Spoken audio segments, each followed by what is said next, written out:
Osvaldo, rey 604 a 642.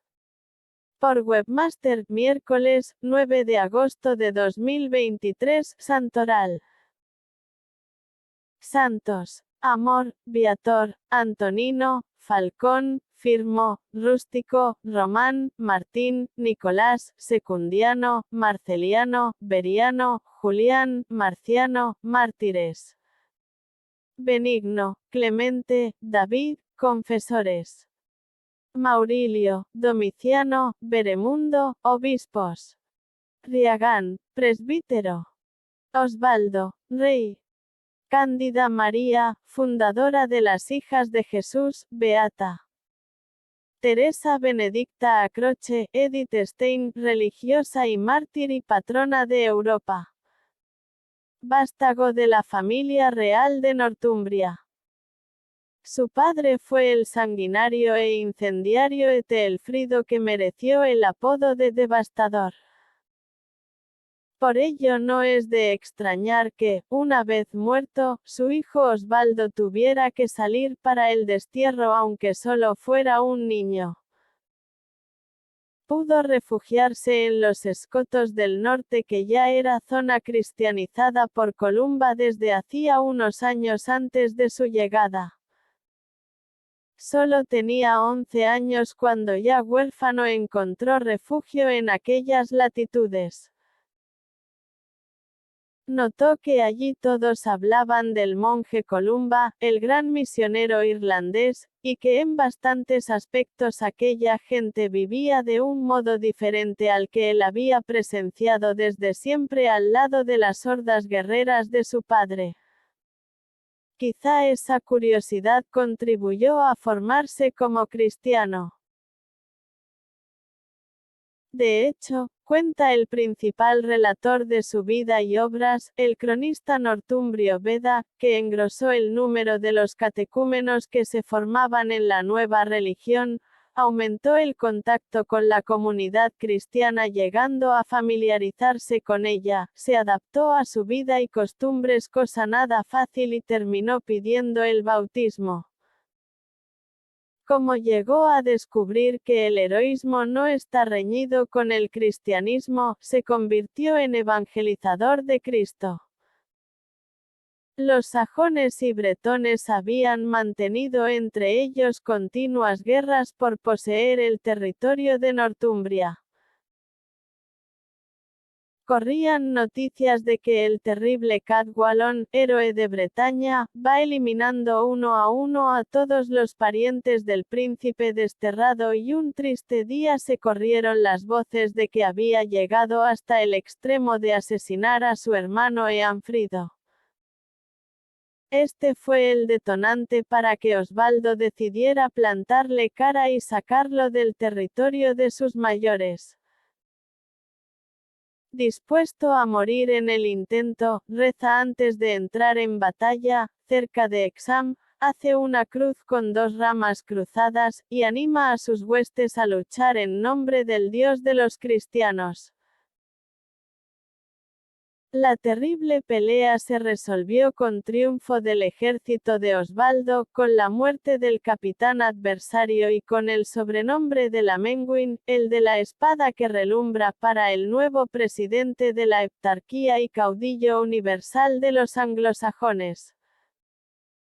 Casó con la hija del primer rey cristiano de Wessex, y aquello fue como el alborear de una gran era. Su reinado duró solo 8 años. Aprendió de los cristianos que el ideal no está en la guerra, sino en la búsqueda de la justicia que lleva a la paz. Consigue la unidad entre los irreconciliables reinos. Llena su corte de sabios y muchos de ellos son monjes. Construye el monasterio de Lindisfarne para Aidan, que con sus monjes avanza evangelizando desde el norte, mientras que los benedictinos recomienzan a hacerlo desde el sur, después del fracaso primero de Agustín de Canterbury, cuando fueron obligados a replegarse por las sangrientas persecuciones y la ferocidad de los naturales del país.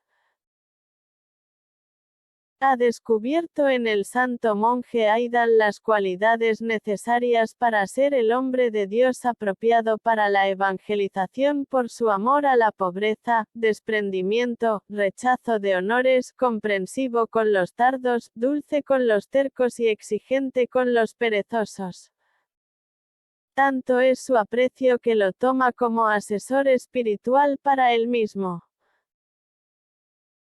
Y debió de acertar, porque con sus consejos el propio Osvaldo aprende a pasar noches en oración donde tamiza las decisiones de gobierno de su pueblo.